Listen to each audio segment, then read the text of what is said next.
What's the meaning of barbers?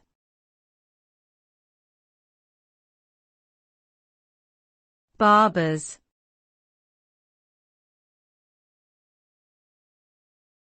Barbers.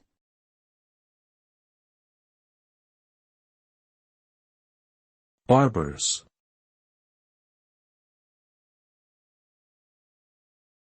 Barbers.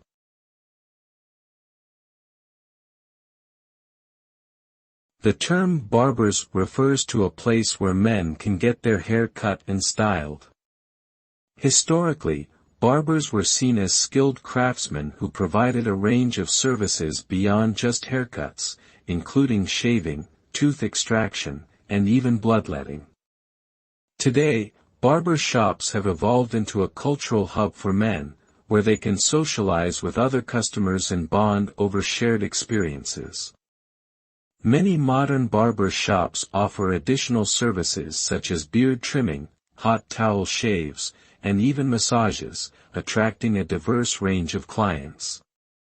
Overall, barbers represents a tradition that has persisted over centuries and continues to serve the needs of men today.